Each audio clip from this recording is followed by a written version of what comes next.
Tonight we're going to talk about the spending 20s, the rest of the story. By 1920, all areas of masonry were flourishing, particularly the Scottish Rite. Due to improvement of farm tools and implements and the advent of the tractor, less people were required to run the farm. Also, the age of industrialization was requiring more people.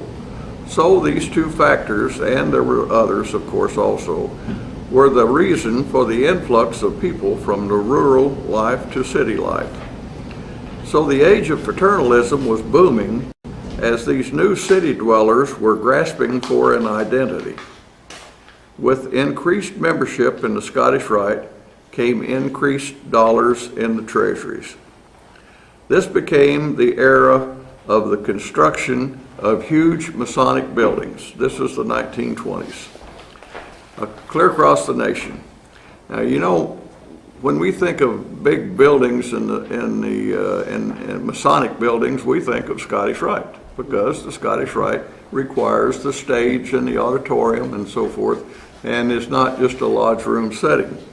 But during this period of time, there was a lot of construction of buildings other than Scottish Rite. Just for an example, right here in our own backyard, in this same time frame, 1922, a Masonic building cornerstone was laid in Oklahoma City for a $1,500,000 building in downtown Oklahoma City. And at that same basic time, the 1922, a $450,000 building was built in Tulsa. Now these were just Masonic centers where all Masonic activities in that community were gathered together, and this was their meeting place. So it wasn't just Scottish Rite. But let me give you, I'm deviating here from my story, but give you an example of the Oklahoma City building. This was built in 1922, completed in 1922, this large building in downtown Oklahoma City. Guess what? 2 years later, 1924, Frank Craig was the SGIG, and he got a request for a Lodge of Perfection from this Oklahoma City group. In other words, they wanted to start a Lodge of Perfection, which you know is just step one in having a consistory in Oklahoma City. And they had the building. Well, Frank Craig nixed it. He, of course, thought that it was too close to Guthrie, so anyway, and of course I think it was good, because at the same time Guthrie was building their temple. So anyway, there was a lot of Masonic construction going on. The two Oklahoma valleys of Guthrie and McAlester fell into this same phenomena of increased membership and bulging treasuries. Membership stats of 1922 showed that Guthrie was the largest valley in the southern jurisdiction with 11,196 members. Dallas was second with 8,286 members, and listen to this, McAlester was third with 7,218. Now this is in the whole country, or at least in the southern jurisdiction. We were third largest Scottish Rite unit in the southern jurisdiction. So cities like St. Louis, Kansas City, and Los Angeles were smaller than McAlester in Scottish Rite numbers. So what did these two Oklahoma valleys do with their money? Well, Guthrie began construction on their new temple out on the plot of ground which had been set aside originally for the state capitol. And then after the state capitol fled and went to Oklahoma City, then this land was left. And of course, we took it, and they took it, Guthrie did, and built their current temple. You will recall that notwithstanding their bulging pockets, the Guthrie project, building their temple, lasted for 10 years, and they still had financial problems during that period of time. In previous talks, I have labeled this period of time, which is commonly called the Roaring Twenties. When I'm talking about McAlester, I call it the spending 20s instead of the Roaring Twenties. And let's recap, just to give you a perspective of what we did spend during this period of time. We started off in 1920, and actually the dedication of the building, the boys' dormitory in Norman in 1921, which cost $252,000. Then we built the dormitory here in McAlester, which was also completed in 1921. Approximately cost was $100,000. And then in 1922, the dining hall addition to the red brick temple was done, and it cost $71,188. Camp Craig was built, and I have listed it as $5,000. Then we remodeled the dormitory building for Albert Pike Hospital. That cost $250,000. In 1927, that was completed. And then 1929 and 30, of course, we built this building for $575,174.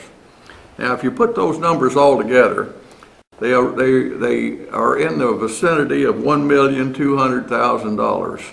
That's 1920 dollars. That's a lot of money. In previous meetings, I have done detailed talks on the McAlester dormitory, and later, which was later remodeled into Albert Pike, and of course on the new temple, this building here. So I have dug up some new information on the Norman project, the dining hall addition, and Camp Craig. So that's what we're going to talk about tonight. Keep in mind that during these years, the valley was governed by 4 masters, and the Lodge of Perfection was in charge of construction, as it was the business arm of the consistory. This was long before the advisory conference form of government, which didn't take place until 1966. So the first project that I mentioned was the boys' dormitory in Norman. Brother H.L. Muldrow, 33rd degree, past Grand Master and long-time Master of Kadash here in McAlester, evidently should have had another title, and that was Master Salesman, as he was able to sell his fellow masters on undertaking a $250,000 project, not McAlester, but in his Muldrow's hometown of Norman. Seems that there was a shortage of dormitory rooms at the university, and he proposed that the McAlester Lodge of Perfection help correct this situation as a public service.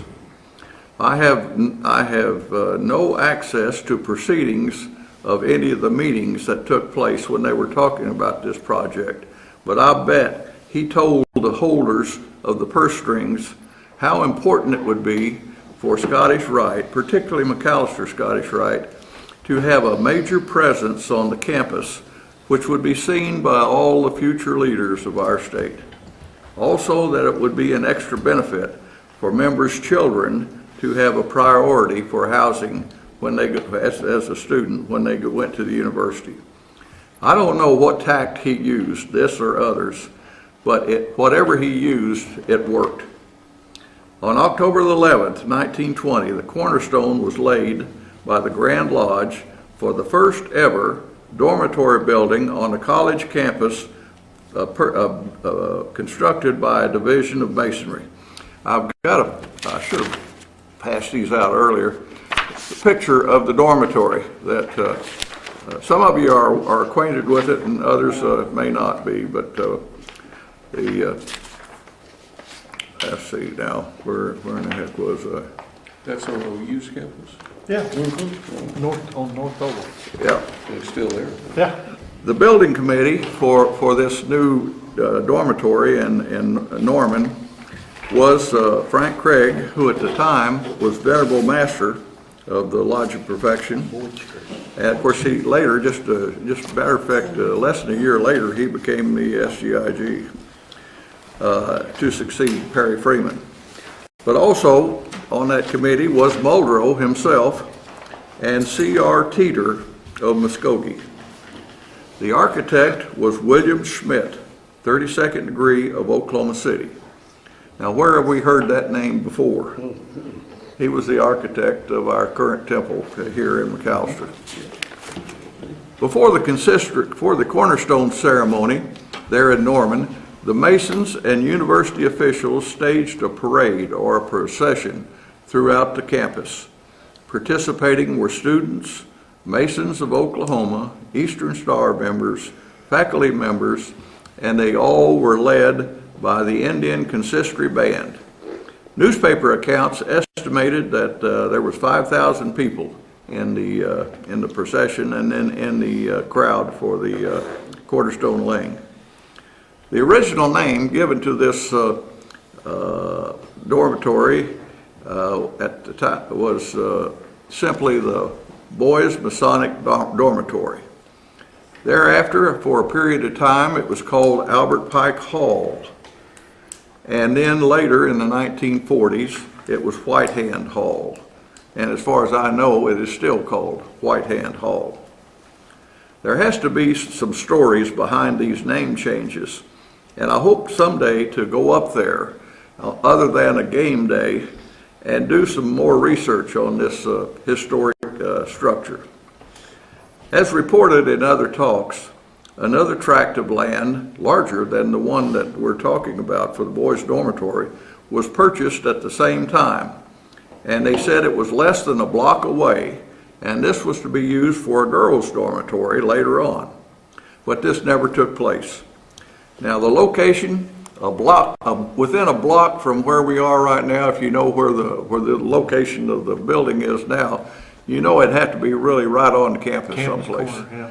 And I'd like to, if I go up there sometime, I'd like to go to the courthouse and find out where that land actually was and what it is right now. It'd be very interesting. This extra land that was never used for a girls' dormitory was later sold in 1941. And White Hand Hall, the whole building, was sold to the university in 1946. It now houses the university's administrative overload of the old original administration building. So it's got the University of Oklahoma administration building is the administration people actually handling the building right now, using the building now. The cornerstone and pageantry described above took place in October of 1920, and the building was ready for occupancy in May of 1921. 7 months later. That's pretty good. Total cost was $252,000, as mentioned. It was built to house 120 male students.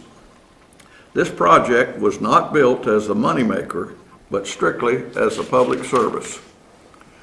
Besides dorm rooms, there was a suite for a house mother and a Masonic lodge room there in the dorm. This became the location of the Norman de Malay chapter and also the meeting room for the Acacia fraternity, which is or was a Masonic approved, Masonic sponsored men's social fraternity on the college campus. There is no mention of a kitchen or a dining hall, so I have to assume that meals were not served in the dormitory. An article in the Oklahoma Mason states that the monthly rental fee for these students was $15 a month. $15 a month. Also, it had listed the persons eligible to live in the dormitory, and here's as follows. A Mason who would be also a student and be less than 22 years old would be eligible. Sons of Masons or Eastern Star members, whether the Mason or the Eastern Star member was still alive or deceased, it doesn't matter, but as long as they were sons, then they were eligible. Orphan students from the Masonic home at Darlington, actually, matter of fact, this time of 1922, Darlington was in the process of being changed to the Guthrie Masonic home in Guthrie, and they were leaving Darlington. And then de Malays. So in other words, that was the order of sequence of priority for being eligible to stay in the dormitory. There seems to be no distinction made between sons of the Scottish Rite, York Rite, or Master Masons. All of them were eligible as long as they were sons of people in those categories. And also, there seemed to be no distinction between sons of McAlester Masons or Guthrie Masons. So, John Burks told me, I visited with John about this, told me that when he graduated from high school in 1943, he had made application to live in this dorm. But he ended up joining the Navy, so he never had the opportunity to be a member of the dormitory people. So the Masonic men's dormitory was still operating in 1943, obviously. I suspect that the name White Hand Hall was probably given to the structure after 1946 when it became university property. So we started the Twenties with a $252,000 building in Norman. Next, by the 1920s, the red brick building, built in 1906, our temple here, was showing signs of inadequacy due to the large increase in members. To improve reunion attendance in the spring reunion of 1922, a special performance by a world-renowned opera singer was arranged in the Busby Theater, a special performance just for Masons and their wives and families. The performer, the opera singer's name was Madame Schumann Hines. That doesn't mean anything to me and probably not to you, but she evidently was quite a personality of that period. Over 1,000 people, Masons, their wives and families, descended on McAlester and the temple for the reunion that year. 1,000 people. The temple dining hall proved to be sorely inadequate to handle this crowd, and the masters were embarrassed. Thus, immediately after the reunion, plans were made to construct a new dining hall, and the old dining hall was changed into a lobby. This project was called the West End Extension. The construction pushed the west wall of the original west wall of the red brick temple building to the location west to where the west wall of our current dining hall is now located. So that was the furthest west that the building extended, was where the west wall of our current dining hall. The architectural firm which had planned the original red brick temple were employed. They were Thompson and Harding of Little Rock. Their fee was $4,078.91. Other costs, I have all of the listing of all the costs of this, but just you wouldn't be interested in that. But all the other costs pushed the total cost of the project to $71,000. This project was completed in time for the fall 1923 reunion. It makes one wonder why they did not initiate plans for a completely new and enlarged building at that time when they saw that the dining hall was inadequate, and we know that the stage was too small, and that was the primary reason for building this building, was because they wanted a much bigger stage. And so, but they didn't. You wonder why, and I suspect, looking at it from in retrospect, the outflow of funds for the recent and, in my opinion, questionable construction of the Norman dormitory was probably still on their mind. Of course, this decision, that is the new temple, was delayed for 6 years just to get caught in the grasp of the Great Depression. The third project now in this period of time that we haven't discussed really in detail is Camp Craig. We'll now turn our attention to Camp Craig, and and the building of Camp Craig, which was actually small potatoes compared to all the other projects of the spending 20s. In 1924, the McAlester Lodge of Perfection purchased 24 acres of land on Lake Macoma. Yeah, that's what it said. That's what it said in the contract, and that's what it said in the news capital reports. Lake Macoma.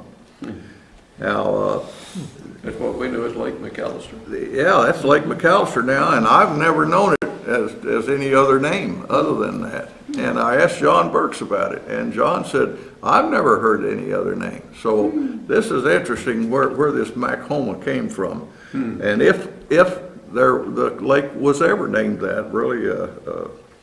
But anyway, in addition to the 24 acres, they had a half-mile of shoreline.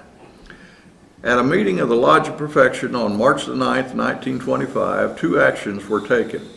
One, the area just purchased should be named Camp Craig in honor of the current SGIG, Frank Craig. And the 2, that a building or a clubhouse should be built on the land at Lake Macoma. The committee is authorized to spend up to $10,000 on the building and grounds improvement. I found a note in the Oklahoma Mason indicating that the building itself cost $5,000, so that's what I put in for our figure tonight.